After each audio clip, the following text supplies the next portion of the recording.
До каких пор ты не будешь чувствовать ответственность по отношению к исламу? Считаешь ли ты, что это религия, за которую ты ответственен и будешь за нее спрошен? Что ты ответственен и обязан следить за ее положением? Или ты считаешь, что это религия, в которой ты оказался по воле Аллаха, и просто следуешь ей? Продолжается она или нет? Распространяется или не распространяется? Убивает ее приверженцев или у них все хорошо? К тебе все это не имеет никакого отношения. Разве будет мусульманин настоящим мусульманином, если у него нет никакой связи с этой религией? Как человек может чувствовать, что он имеет отношение к исламу, если он не следит хорошенько за положением этой религии и ее приверженцев? Подумайте, мои дорогие братья. Ваш пророк, да благословит его Аллах и приветствует, когда Аллах выбрал для него этот шариат, и он начал ниспосылаться путем откровения. Он, да благословит его Аллах и приветствует, когда один раз откровение задержалось, всего один раз, он не выдержал, да благословит его Аллах и приветствует. Он хотел забрать с небес эту религию полностью, готовую, универсальную, и передать ее людям. Он горел изнутри, да благословит его Аллах и приветствует. Всего один раз откровение задержалось, а он очень сильно опечалился, так, что даже ваш Господь в суре Ад-Духа клянется ему, клянется своему другу и любимцу Мухаммаду, мир ему и благословение, что он не оставил его, не забыл и не забросил, чтобы таким образом утешить его сердце, да благословит его Аллах и приветствует. Аллах говорит ему: «Клянусь утром, клянусь ночью, когда она покрывается мраком. Не покинул тебя твой Господь, не покинул». Нет, о Мухаммад, не думай, что твой Господь покинет тебя, или что Он оставит тебя, или возненавидит тебя. Не покинул тебя твой Господь и не возненавидел. Братья мои, Аллах утешает сердце своего любимца, Мухаммада, да благословит его Аллах и приветствует. Потому что пророк, мир ему и благословение, был раздосадован очень сильно.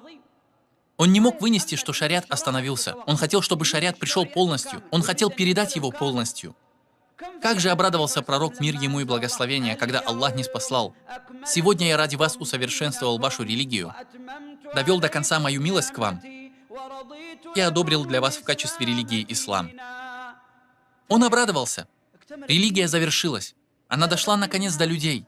Он, мир ему и благословение, начал звать людей. Он, мир ему и благословение, звал их и говорил: «Я оставляю вас на белом доводе, ясном как день, и никто не свернет с него после меня, кроме погибшего. О Аллах, не погуби нас».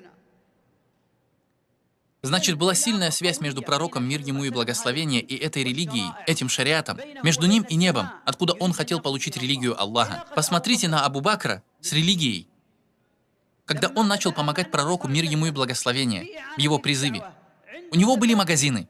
Он взял эти магазины и продал их, а полученные деньги полностью отдал пророку, мир ему и благословение, говоря ему: «О посланник Аллаха, потрать их на новообращенных мусульман, потрать их на призыв. Я не хочу иметь магазины, когда религия слаба.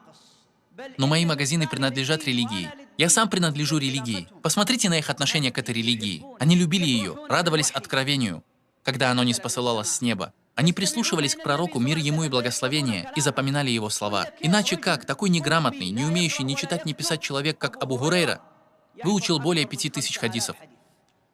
Они любили предание этой религии. Они были связаны с этой религией. Это была их религия. Сегодня же, мои дорогие братья, мы хотим, чтобы она была и нашей религией, чтобы ислам был моим исламом. Что случилось с исламом в Сирии? Что случилось с мусульманами в Мали?